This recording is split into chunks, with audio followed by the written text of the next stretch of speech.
Hello, Southwest Church family. Hey, we've got some important stuff to talk to you this midweek. Yeah. It's a Don't we, big Doyle? weekend. Big weekend. How are you doing, Brian? Big weekend coming.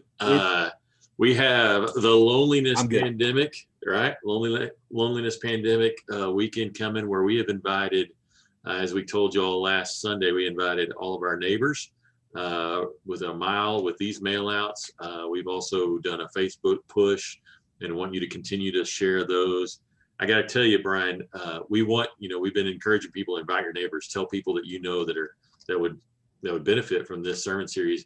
We have a member of our church. He's 7 years old, and his dad told me that he saw his neighbor. I think he saw his neighbor walking their dog down the street, and all of a sudden he goes running down the street. Parents don't know where he's going, and he came back, and they were like, "Where'd you go?" He said, "Oh, I had to give her one of these cards to invite her to church on Sunday." Which is just fantastic that our 7-year-olds are inviting people to church. And so we want to encourage you to remember to be praying about that. Invite those people. It's more likely that they will come if you invite them personally than if they get a mail or if they see a Facebook post. So invite them personally to one of our services, 8:15 or 10:30. We have class in between.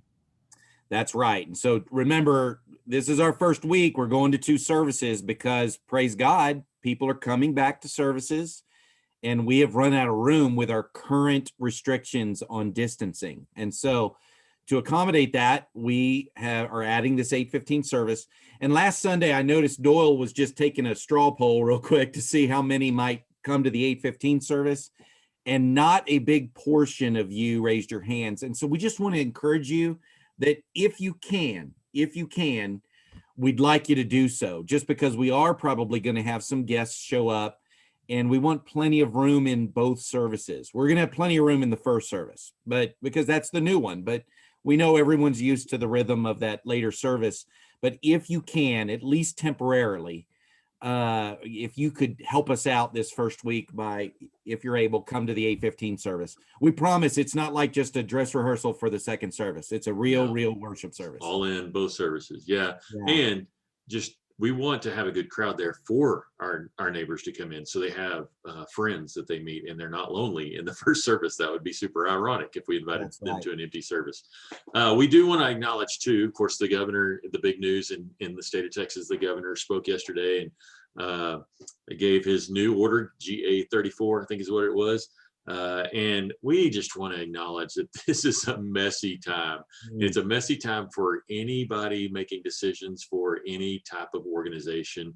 And if you're having to do this, our hearts are with you as we're having to do this. But for now, it doesn't affect us as much because we had already planned and we've already sent out these cards to have the 2 services. So what you'll see for the next 3 weeks is kind of what we were planning anyway. We'll still have the distancing because we can. And if we need to lessen that distancing, I guess we could if we have like 400 in each service, which would be a great problem to have. We're still recommending masks. The governor still recommends masks. The city authorities are still recommending masks, but all are welcome to come, of course.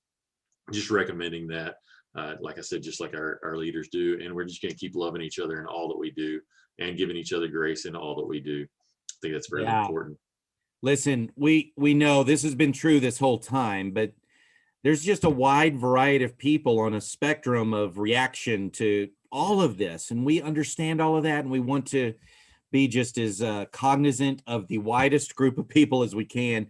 Up to now, we've just asked our church family to love our neighbor by trying to voluntarily just honor some of the restrictions we're doing in our gatherings to make it feel comfortable for the most vulnerable and the most paranoid, right?